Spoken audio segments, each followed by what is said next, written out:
बीच भंवर कश्ती, बीच भंवर कश्ती, बड़ी दूर किनारा है एक ही पलकों पर।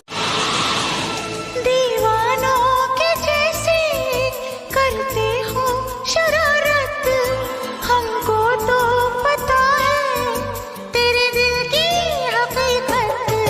दीवानों तेरी प्यार से वो बातें करने का तरीका, मिलते थे तेरे हाथ से मेरे हाथों की रेखा। अंगूर का बेल था और उस बेल पर एक चिड़िया रोज आकर बैठती थी। वह मीठे अंगूर को खाती थी और खट्टे अंगूर को नीचे गिरा देती थी। एक दिन राजा ने उसे पकड़ लिया। चिड़िया बोली, राजा मुझे छोड़ दो, मैं आपको ज्ञान की 4 बातें बता सकती हूँ। राजा ने कहा, बताओ फिर मैं तुम्हें छोड़ दूंगा। चिड़िया बोली, पहली बात, हाथ में आए शत्रु को कभी नहीं छोड़ना चाहिए। दूसरी बात, असंभव बातों पर कभी विश्वास नहीं करनी चाहिए। तीसरी बात, बीती हुई बातों पर कभी पश्चाताप नहीं करना चाहिए। चिड़िया बोली, राजा चौथी बात बड़े ध्यान से सुनना, लेकिन पहले मुझे जरा ढीला छोड़ दें, क्योंकि आपके हाथों में मेरा दम घुट रहा है। राजा ने जैसे ही हाथ ढीला छोड़ा, चिड़िया तुरंत उड़कर एक पेड़ पर बैठ गई और बोली, राजा चौथी बात यह है कि मेरे पेट में आधा किलो का हीरा है। यदि तुम मुझे मार दिए होते तो वह तुम्हारा होता। यह सुनते ही राजा को बड़ा दुख हुआ। राजा की हालत को देखकर चिड़िया बोली, राजन आपने मेरी बातों को नहीं माना, मैं आपका शत्रु था, फिर भी आपने मुझे छोड़ दिया। मैंने बताया था कि असंभव बातों पर विश्वास नहीं करना। मैंने आपसे कहा कि मेरे पेट में हीरा है। जब मैं खुद 200 ग्राम की हूँ तो मेरे पेट में आधा किलो का हीरा कैसे हो सकता है। और तीसरी बात, अब जब मैं उड़ गई हूँ तो पश्चाताप करने से क्या मिलेगा। ओ तेरा रूसना मनाना मेरा टाइम पे नयाना, तेरा देना वो बुलाना मन्ने अच्छा लगे से। जिसकी मस्ती जिंदा है समझो उसकी हस्ती जिंदा है, नहीं तो वो आदमी जबरदस्ती जिंदा है। तेनू धूप लगे आवे तो मैं छाँव बन जावा, तू मेरी बिछड़ेंगे हम कभी ना, वादा था ये तुम्हारा दिल को।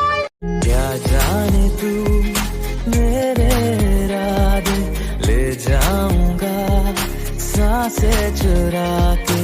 तू कह रहा है गुनहगार बन जा बड़ा।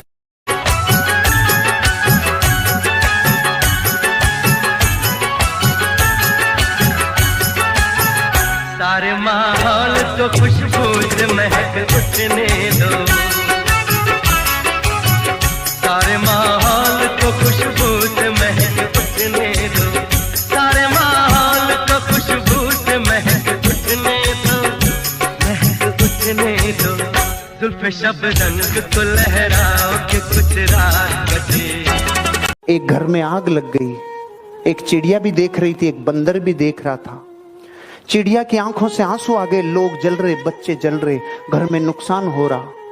चिड़िया से रहा नहीं गया, वो चोंच में पानी भरी और घर के ऊपर पटक के आती। चोंच में पानी लेती और आग के ऊपर पटक के आती। चोंच में पानी लेती, आग के ऊपर पटक के आती। बंदर हंस रहा था, ये आग बुझाएगी, ये आग बुझाएगी। चिड़िया ने रूहा से गले से बोला, मैं आग बुझा पाऊंगी कि नहीं बुझा पाऊंगी कल मुझे नहीं पता, लेकिन मुझे इतना पता है जब जब दुनिया में इस आग का जिक्र होगा, मेरा नाम बुझाने वाले में और तेरा नाम दांत निकालने वाले में आएगा। कंट्रीब्यूशन करो।